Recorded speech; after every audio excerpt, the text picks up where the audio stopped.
Hey, everybody. This is the Razzball Fantasy Football Podcast. I am Perine, joined by Rudy Campbell, the mastermind. How's it going over there, Rudy? Going okay. Happy Labor Day weekend. Are we Same telling to you. people it's yeah. So Happy this NFL start week. I mean, really, that's I what's know. important. Well, it's that and my Longhorns beat up on a team they were supposed to beat up on. So So like everything's right in the world.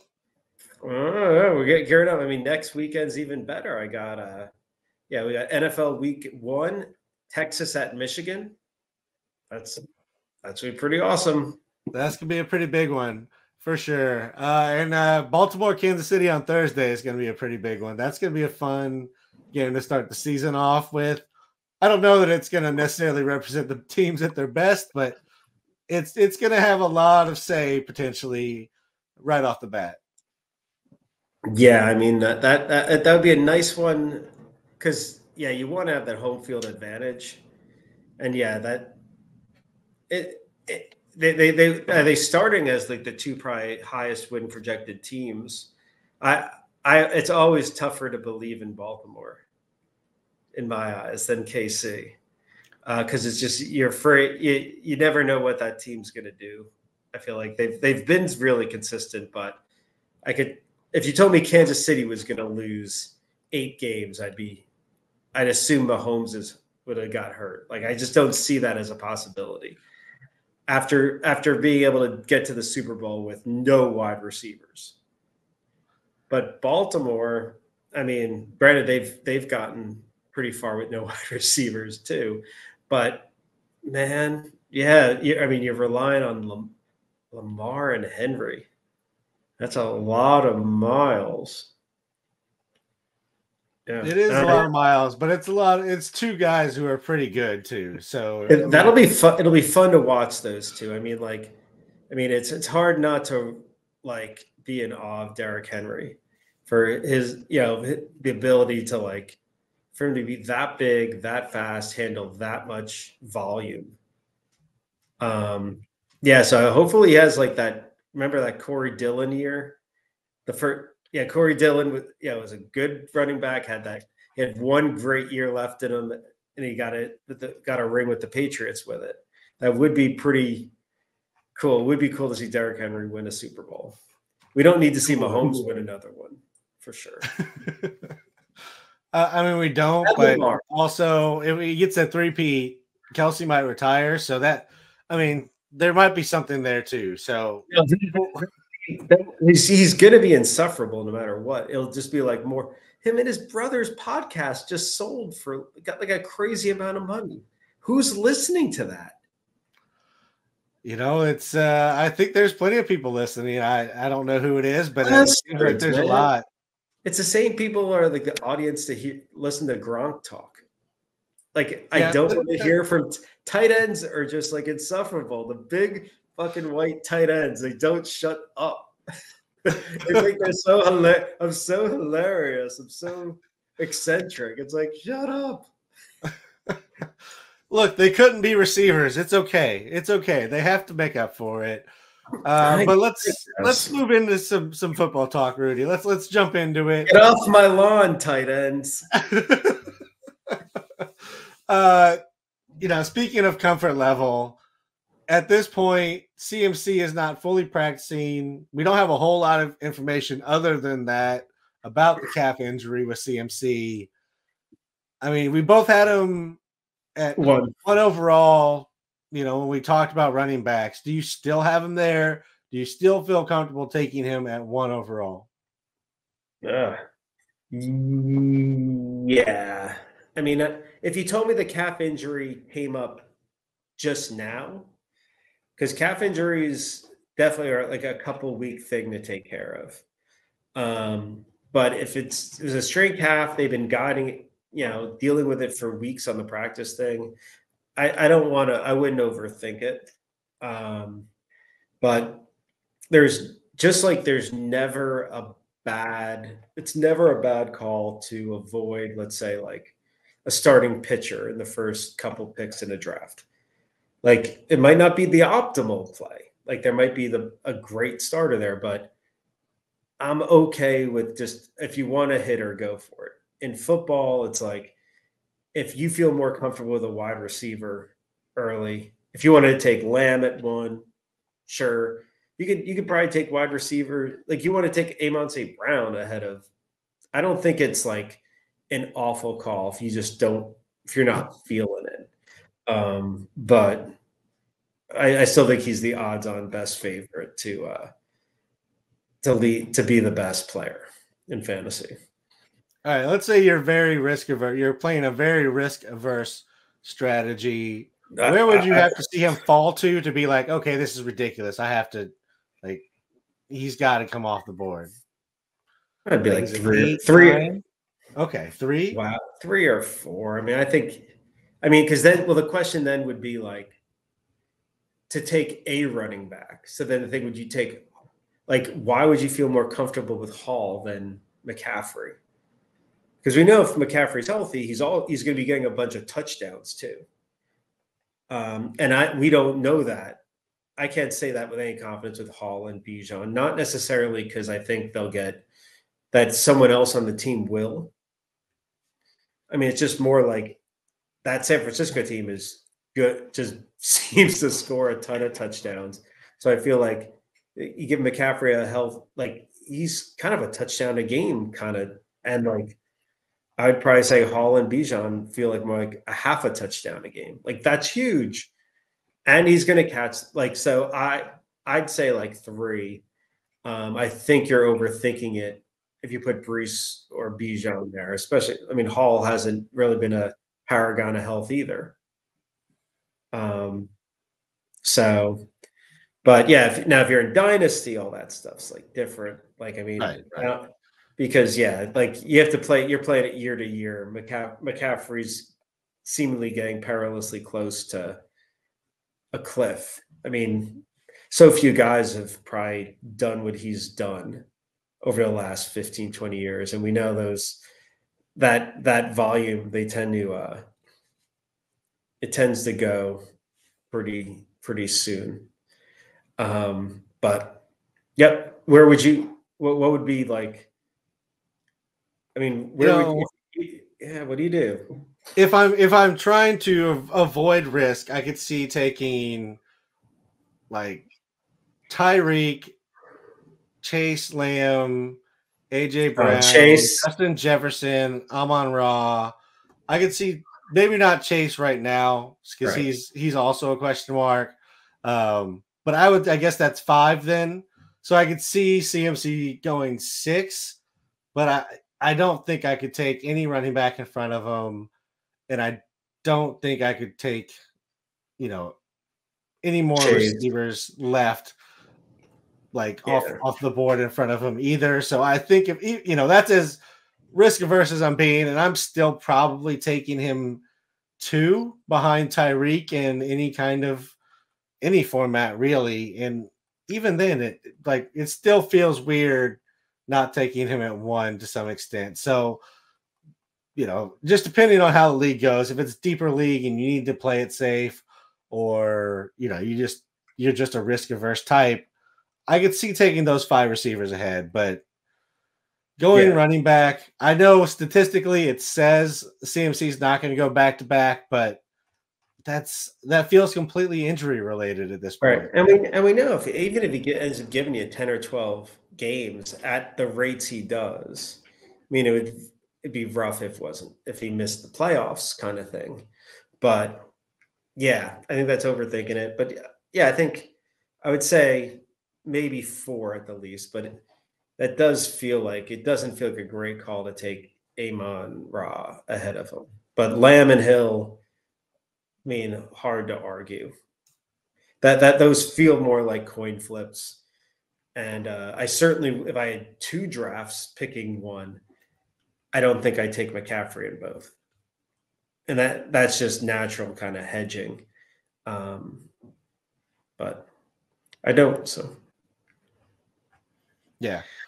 Let's move on to a serious topic, which is Ricky Perarsall. It's all reports sound like he was lucky. He's going to be okay. He's already been released. Nothing major was struck as of right now. For fantasy football's sake, I mean, it doesn't feel much different. It feels like it's mostly running through CMC, Debo, Aiyuk, and Kittle. Obviously, Aiyuk signs his deal. We talked about the San Francisco wide receivers on the wide receiver podcast. Do you have an adjustment in their rankings now after we've talked about it and also after the signing? Yeah, no, I think I've got so let's see. So for PPR, I've got like Debo and Aiyuk pretty much equal. Biggest adjustment there was Debo's touchdowns. That the weird thing, his rushing is extremely anomalous in its touchdown rate. If you look like he averages like a touchdown every like more than every 10 rushes, like every 9 rushes. That's like insane, right? I mean, think of that. If you had 180 carries, you'd have 20 touchdowns. That does it, but he's done it every year.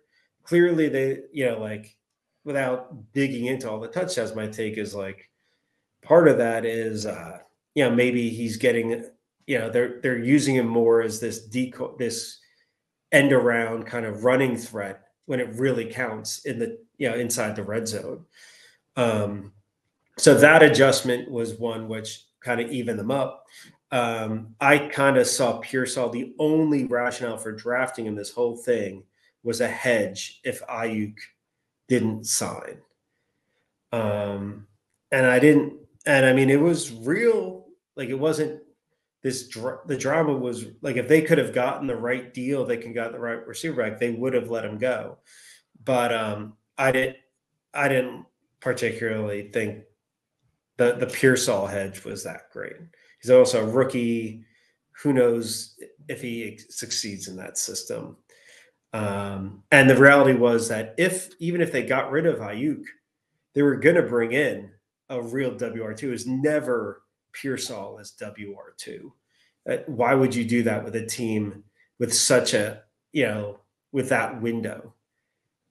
All the reported deals had either a wide receiver or like a top tight end coming back. So there was another target coming to take. Yeah. So I mean, that's a team with extreme high percentages across the top 4 guys. There's no one, like the only thing I wouldn't have drafted Perarsall. Now, I mean, it was hard to know who the McCaffrey cuff is. Right now, it seems to be Jordan Mason. I mean, what would the odds be if like McCaffrey was out, that they just bring back they get someone else? I don't have any faith that Mason's really the next man up. I mean, they seem to be saying good things about Mason now that it's also training camp talk, and he's the only one left standing. So you need to prop him up to make him feel good about this. But yeah, I tend to agree that it wouldn't be, even if it's Jordan Mason, I don't think it's just him. I think, it's him. It's Guarundo who's going to get some run. And they're just going to use Debo, I think, more in a running role. Yeah, I mean, and that would only help Debo and Aiyuk, I think, if McCaffrey goes down, because the way the usage will change, and yeah, I mean, I think they'll bring in. Like I said, I could picture Jeff. I'm thinking Jeff Wilson's going to somehow end up on the 49ers this year. I don't, but better chance than Breda. I'm trying to think of like all the other alumni out of that thing, and yeah, I think Devontae Freeman's hung him up. I'm not sure. I'm thinking Devonta Freeman's not. Yeah, I think he's done. Even if he's not done, I think he's done. Yeah. Yeah. So yeah, I draft those 49ers with confidence. It's just, I think the other thing it probably the Aiyuk signing hurts is those that like it clearly it might have meant, oh, will Kittle get the volume? It's like, because Kittle was just such a monster before Debo, and I think Aiyuk really is probably, I guess, before Aiyuk. And like Kittle's just before Aiyuk. And like Kittle's just such a it feels like he's not fully, maybe he is optimally used in a real football sense, because it does seem like kind of like prime Gronk, that he's such a good blocker, that and such a player who could still respect on the receiving. There's not always a need to give a guy 120 targets. Yeah, absolutely. I mean, he just does so much that it's hard to just make him, a one-dimensional player. I agree.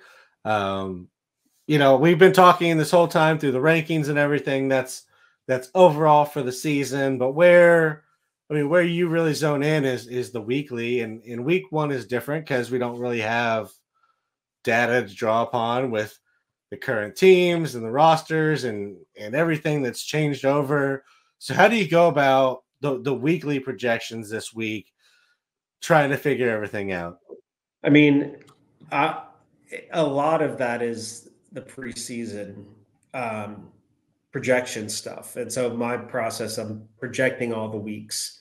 So I already had a week one. It is the most divergent week for consensus for everything. There's just so I'll look at consensus and stuff like that and still use it to help refine my preseason things. But for the most part, it's kind of stick to my guns, and but I'm probably going in with knowing there's more uncertainty, open to more like questioning when I'm far off on a guy. But yeah, there'll be, and then the reality is like that certainty doesn't really come in until like maybe week 4 or so, because we've seen it every year. There's some guy that goes off on week 1, and you don't want to necessarily, and it's a complete fluke. So you don't want to get too involved there. It could be for a given game plan. It could be a guy's not hurt. So I think it's almost like that thinking of, I'm going in with a pretty good feeling on preseason, and then week 1 will help change some stuff, but I don't throw out everything I was thinking. And it isn't until things like, maybe week 3, where maybe week 1 and week 2 have the same weight as the preseason. And then at some point, like, it doesn't matter what, like either because of injuries or just like, yep, okay, let's pivot. This guy's just not going to be in the running back rotation, that kind of thing.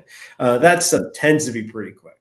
I'll admit that if you're talking about just pure running back, but like, a wide receiver, remember it would be the old, Deshaun Jackson got 2 touchdowns week 1. Yep, those week 1 pops. There's a few guys out there that definitely, if you're into gambling, they're the guys for you, because they'll pop and then just disappear into obscurity. Right. Oh, there was that man. I forgot. I mean, I don't remember the names as much, but he was on the Bills, and he's a fullback kind of running back, and he goes to the Patriots, gets 3 touchdowns like red zone touchdowns week 1, and then disappears. It's a blast from past. It was like 5 years ago or something. Yeah. I think I know who you're talking about, but I can't come up with the no, I don't know how people remember these things. Yeah. So I think, but I'll be honest, like, running back volume does not lie. Like, so so if, you go, but we'll see. So speaking of running back volume, let's pivot to a running back who is apparently adjusting his role this year, even though he was very successful last year. Kyren Williams has been announced. He's going to return punts. I don't know if this is every punt, but he's going to be returning punts. The guys who return punts and also are used heavily on offense are few and far between, but do you think Kyren is one of them?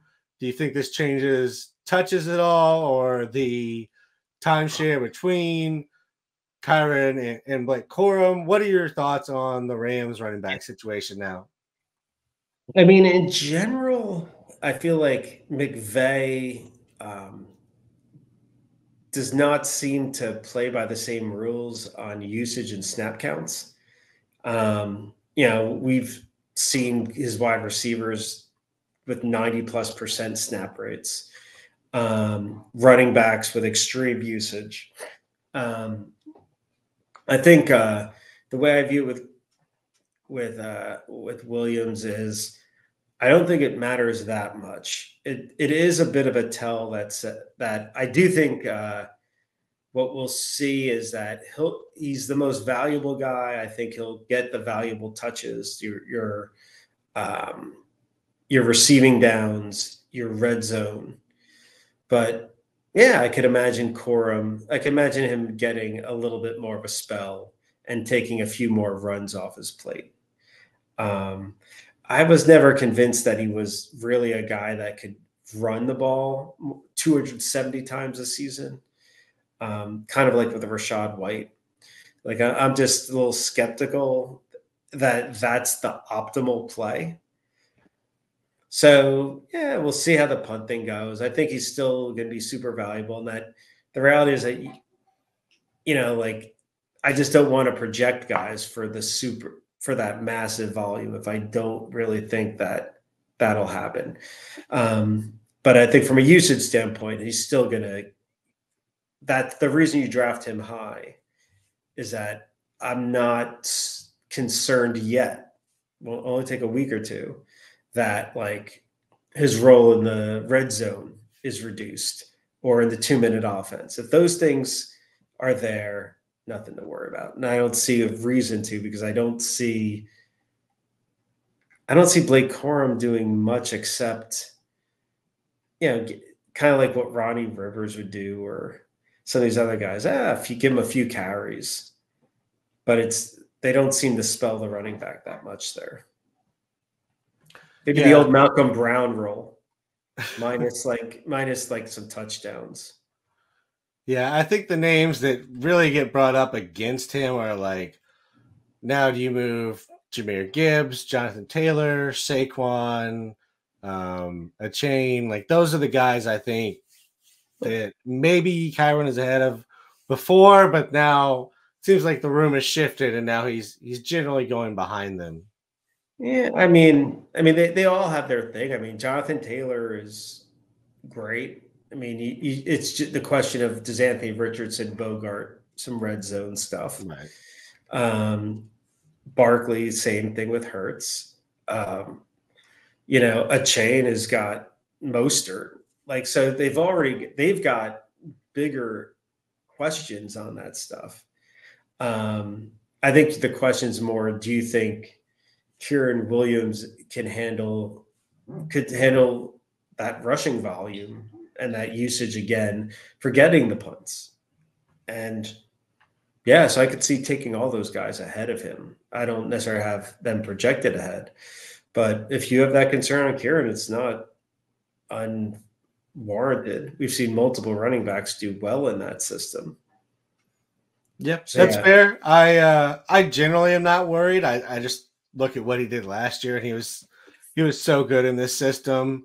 I think this is just, McVay doing McVay things, and he's like, Kyren Williams is a really good punt returner.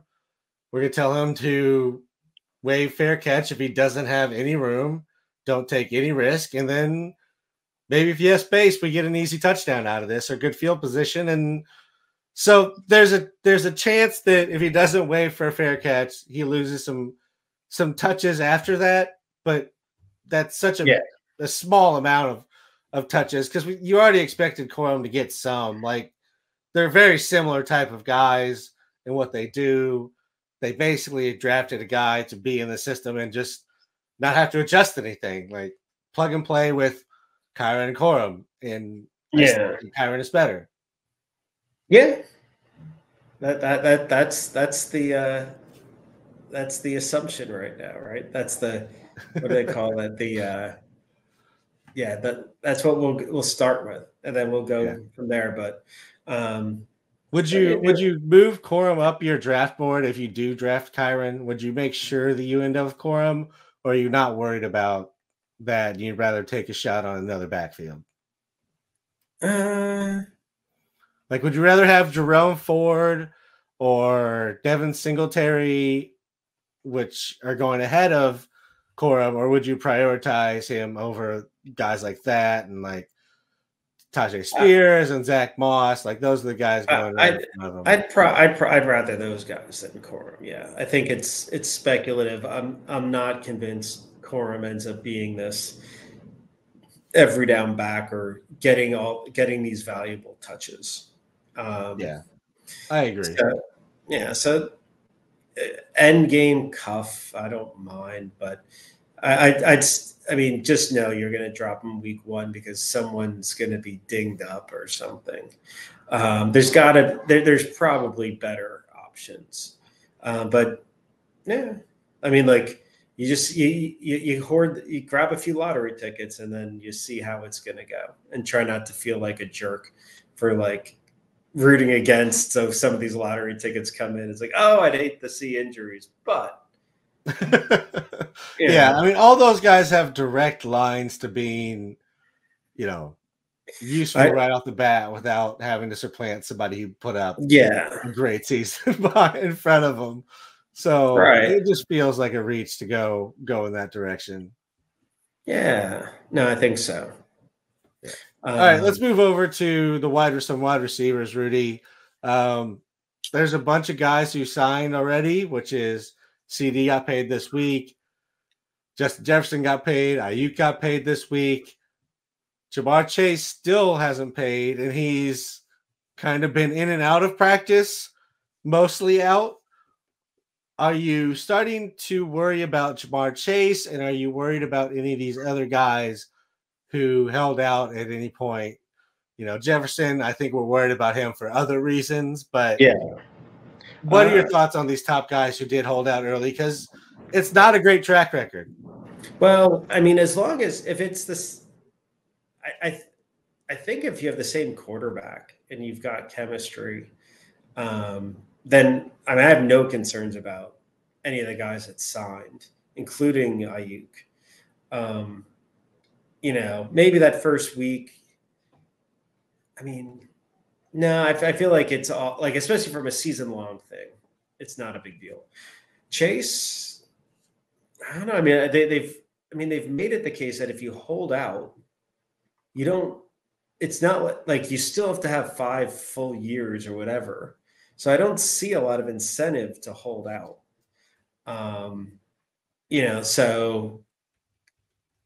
But I mean, that's one where there is a little bit of risk. There's so little precedent that it's ever mattered. I mean, we have the Le'Veon Bell thing, and that turned out disastrous. Nah, well, I mean, I guess for the drafters, but I mean, Bell did get paid, and it didn't work out well for the Jets. I don't understand what's happening in Cincinnati, but yeah, at least Jerry Jones realized for the umpteenth time he's awful at figuring out when to extend guys, and just took it on the chin because they couldn't. I mean, that offense would be.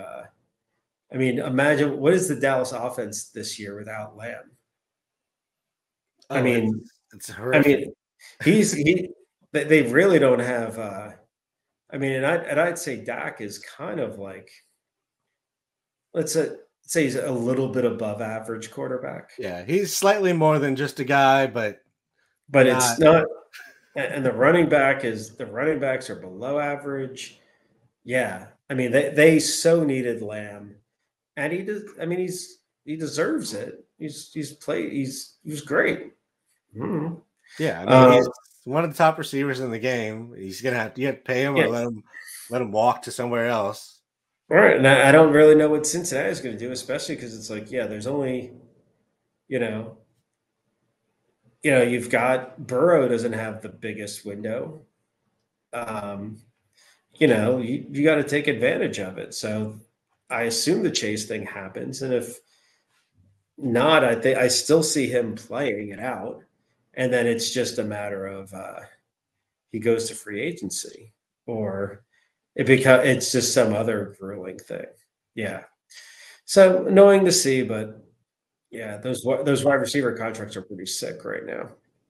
Yeah, I mean, they're getting paid great, amazing numbers for them. Good for them. I think Jamar Chase gets paid. I think they were literally just waiting for. I think he was waiting for Lamb to get paid, just so he could get paid more, and they'll get that ironed out. So I think that's really what's happening here. And of all of them, he's been with his quarterback since college. I'm really not that worried about Chase once he gets out there, but he does add that added risk. So as we mentioned off the top, like I think you can potentially drop him below, those other 5 guys we talked about. If you're looking at a draft and it's, a deep league, or you're just a risk averse drafter. Like Vire, don't screw it up in the first round type of guy. I think there's potential that does drag on at least a few games, which is enough to make him, not the number 1, number 2, number 3 receiver. Yeah. Yeah. I mean, I will say that, and remember, you also had the Joe Burrow coming off the surgery thing. And I mean, the volume's been good the last, for his 3-year career. Yeah, man, his yards per target, his touchdowns, we talked about it in an earlier episode. They're good, but they're nothing great. It's really his rookie year is the one that stands out as being great. I mean, 11.4 yards per target was pretty insane. So I could totally see taking some other guys ahead of him, and I would definitely take Brees and Bijan before him. So I could see cases where he even slips out the first round in a super late draft, but but it's probably a nothing burger, like most things, unfortunately, that are recovering right now. But yeah, so I'm not really concerned about any of those guys.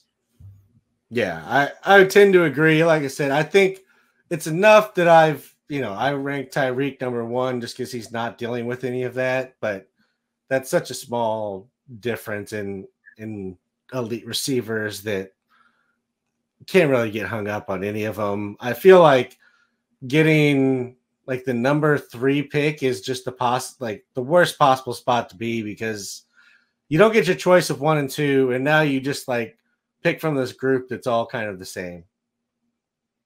Yeah, no, there's arguments. I see what you're saying. But since we talked about CeeDee Lamb, we talked about how bad that Dallas offense would look without him.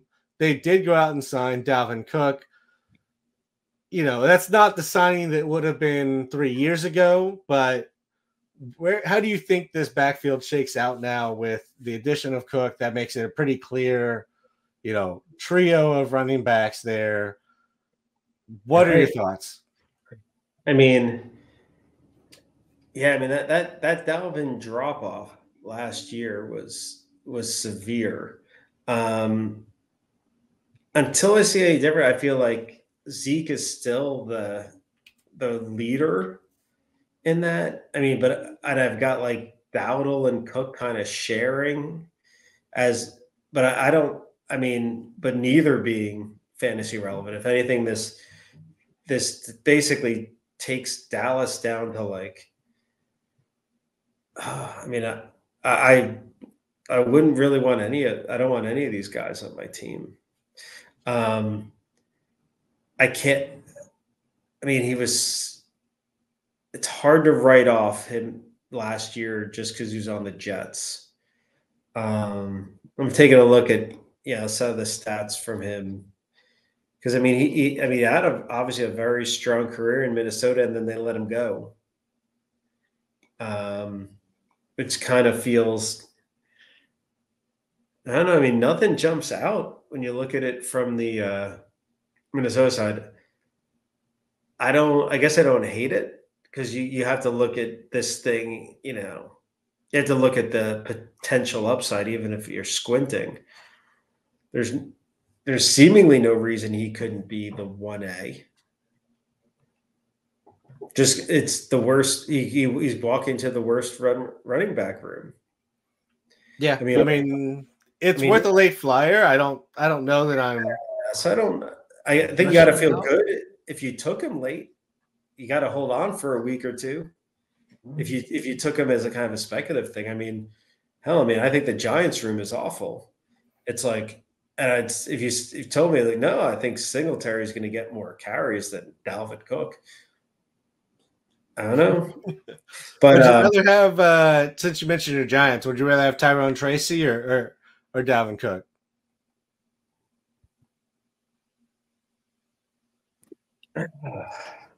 Probably would rather take a gamble on Dalvin Cook. I mean, you can't really you have to just assume like these 4th and 5th round running back types, no matter how good they look, are almost all Jags or worse than Jags. And Dalvin Cook was a great run. I mean, at least a very good running back who held up for 4. Yeah, I mean, he had the first 2 years were injury prone. Then he had a really nice 4-year run. Yeah, he could catch the ball. He's not bad out of the. So, yeah, it's how confident should we be that he's cooked? Oh, no pun intended. All we know is that Minnesota didn't take him. Minnesota kind of unloaded him. Not crazy because of 2nd-year running back costs. And he didn't do well with the Jets, which, there's a weird scenario. I've talked myself into it, but it's not bad. Particularly, at least we know that Dallas they've been a good offense. A good offense, you have to be able to, you're going to score some touchdowns.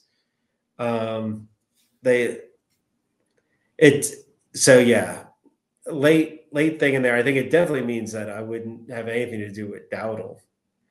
And because I would have said he was not a bad gamble to go with because there's just nothing in that room.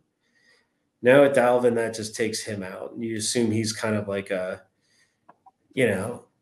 it's going to be harder for him to make a dent.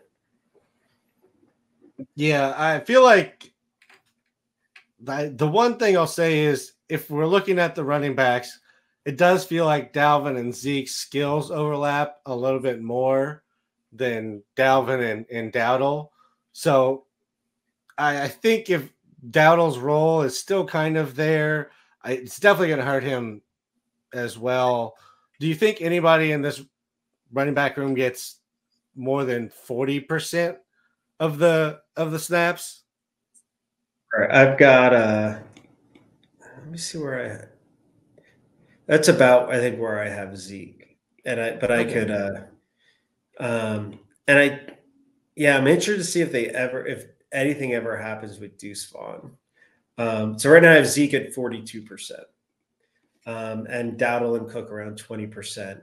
And I'm even throwing 13% to Deuce Vaughn. Especially because he's got a family in the organization. So there's a reason. It made sense. There was no real. I think he got injured last year too. He's probably going to do nothing there. But yeah, I wouldn't be shocked. I think it's going to be a bad running game. Yeah, I agree. It's pretty sad when you're going in and you're like, I don't see where you're getting 4 yards a carry. And that's with this team, right? And so you could just see at some point you're trying anything. And like, obviously, someone like Deuce Vaughn, I mean, he was real small, but he was really good in college. And then Chris, you see him like maybe he's the 2-minute drill guy. Or we're down by 14 and, somebody has to stay in the game. Yeah, I mean, it's tough because it's like, I mean, at his size, it's tough for pass protection. What you'd want as a running back. And I don't know enough on Dalvin to say, I mean, he did catch a couple balls last year. maybe he plays, maybe he could be the third down guy because neither, but Dalvin was pretty good out of the backfield. Maybe that is the usage of Dalvin, that you let Zeke be pretty much strictly red zone first, second down type. But man, that'd be like Bad Boys 3 or Bad Boys 4. Those two, those two is your running back rotation. But someone you got to pay, you got to get them on the cheap to pay for CeeDee, and oh man, yeah. they still have to pay Parsons at some point. Yeah, you got to take some hits all over the place if you're going to pay all three of those guys. So we're going to see what happens with Dallas. Let's move over to Denver, where they cut Samaje Perine, and then he signed with Kansas City. Kansas City just grabbing everybody. They grabbed up Samaje Perine, who was cut, and they also grabbed up Juju and brought him back. Do you think the addition of these two change what you think about Pacheco, Rice, Kelsey, anybody else in the Kansas City offense? Yeah. I mean, Pacheco, the hope was that I think I said like his target rate. He started getting some targets in the second half of the year. I mean, that part, so if the dream was that he was going to become this a bell cow, the Perine thing definitely takes that off the table. Perine's been a very good receiving back. I think he gets, so they call that the McKinnon role, whatever. I think I think Pacheco's floor is the same, but there was this chance that he'd play a bigger role in the receiving game. I think he's just going to be I would see Perine in there for 2-minute offenses or 2 to 4 minute offense. I think Pacheco just goes back to what he was last year. Still good.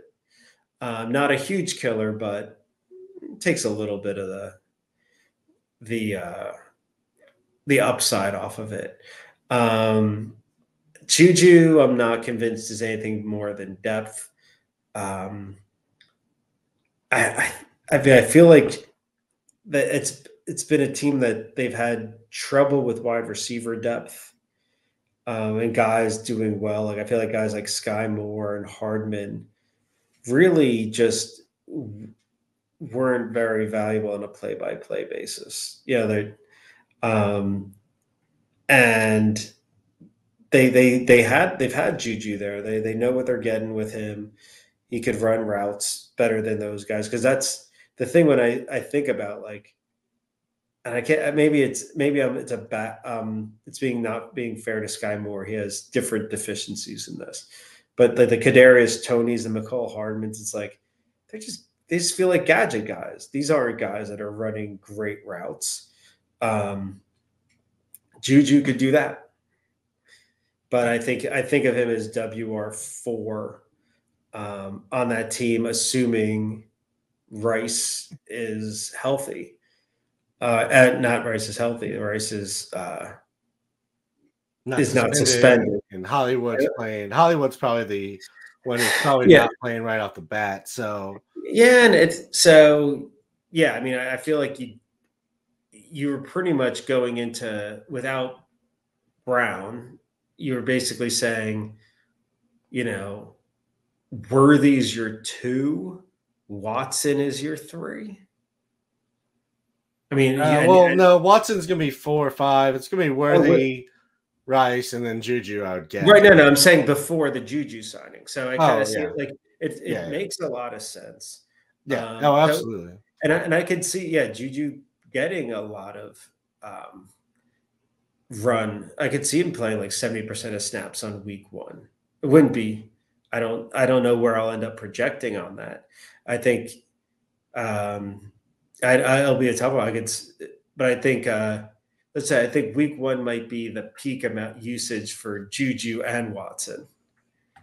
Yeah, I think that's probably fair. And that they just kind of hodgepodge there but I'm interested to see how much Worthy is on the field. So that'll be fun to see as a Worthy Yeah. fan. And I wonder if Juju also gives them kind of a little bit of wide receiver depth and also maybe a little bit of tight end kind of depth, at least the way they use Kelsey, to where, if something happens to Kelsey, gets injured or they need to give him some time, Juju can kind of fill that role a little bit in that he can run routes, he can run options, like he can run all that underneath stuff that the offense calls for, and Kelsey's not lining up in line anyways. Since these guys are cheap. Yeah. And it makes sense. So it seems like a smart pickup. And I think it's funny that, like Hardman, Moore, Justin Ross, it might just be that it's a tough system for wide receiver. It definitely could be. It could just be either they have a lot of Jags there as well who just aren't very good. Right. Like I said, I don't know the deficiencies with Sky Moore, but clearly, it's hard to buy the hype. I guess the Rashee Rice, whoever drafted Rashee Rice last year, took the leap of faith. It paid off that they finally got one right. Seemingly, we'll see. So yeah. All right, let's wrap it up with Pittsburgh, where Russ was officially named the starter. There was a lot of Fields hype. It didn't happen yet. We kind of talked about it on the quarterback podcast, but what are your thoughts on Russ being the quarterback officially?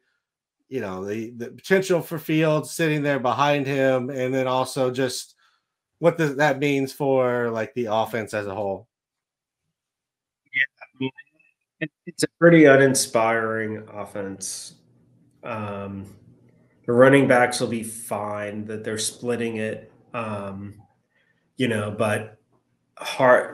neither are projecting to be very good for fantasy purposes. As a running back duo, it's fine.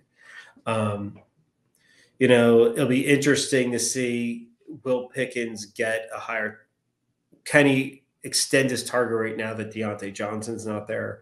But they don't really have good wide receiver depth. So it's a tough one on the projecting side. How much do you think Pickens can grab? Because it's a skill to get open that much. I don't know if Pickens has it. Russ Wilson's probably the best, is by far a better option for him, because at least Russ, will throw it deep. I think we'll try to force feed into him. I didn't buy into the Justin Fields stuff. I could get if you played a ton of best ball, like you wanted some exposure, but I don't like that fit. I probably said it before, I just see Tomlin as the last coach that wants to deal with the mercurial kind of stuff of a Justin Fields experience. It would seem like now that, and that the problem is I just picture Mike Tomlin's face when his quarterback gets sacked, and how that just feels like that would frustrate him more than just about anybody. Don't make mistakes, right? That. He just has that thing of that, and it's just and these are the two quarterbacks you bring in. I don't know how it's brutal. After experiencing Kenny Pickett, and then because I just don't see how this works out. Either quarterback is going to be a lot of sacks. Yeah, I think they're just looking at this as we don't have anywhere to go but up, based on having Kenny Pickett last year, and that's right. That's fair, right? Well, the problem's going to be I don't think, especially with some of their talent, those quarterbacks feel like it's a half tank, but they're not going to tank. They're Pittsburgh. They're going to figure out a way to win 7 games minimum. 7 to 9, somewhere in that area. So yeah, you're I feel like they're in Fisherland. And yeah, so I mean, and there's no one's going to trade for them. Yeah, it is. It's been a really nice run for Pittsburgh to be a Pittsburgh Steeler fan. I mean, Fields is going to be like a gadget player to start the season. I think that's pretty much his role. I would assume. I mean, yeah. I mean, maybe he pit. I mean, it'll be interesting at this stage. I think if he gets, I don't think he'll ever be a legit starter again. It does feel like it's so hard to earn it back, and the stuff that he was bad at doesn't feel like stuff that goes away. Because I don't even remember why Geno Smith lost his job. I mean, he was on the Jets, but I don't remember any particular thing for Fields to play that many games that have that much trouble with holding onto the ball forever. And I picture him now. He could easily become he could have a Tyrod Taylor second half to his career, where somehow that guy got $7 million a year. The Giants were going to take him back, and they're like, "No, I got an extra $1 million a year to go to the Jets." and after he had the thing on Buffalo, Trubisky, the same thing. Trubisky's an expensive backup, and the feel now. I mean, it's different. I mean, I guess they're both, but they're all just these types that, I don't know. I always feel like a guy like Fields, just like what happened with Robert Griffin at the end. It's man, just back up Lamar Jackson. They don't have to change. That's the one team that would totally appreciate your running skills. That feels right. Lamar, or maybe even Jalen to some extent, if you really wanted to go there, or Buffalo, Arizona. There's all these teams with a rushing quarterback already. I feel like that's his best bet. So the Pittsburgh thing, he's still in his rookie contract. It wasn't like he had a choice, right? Chicago traded him for a 5th rounder.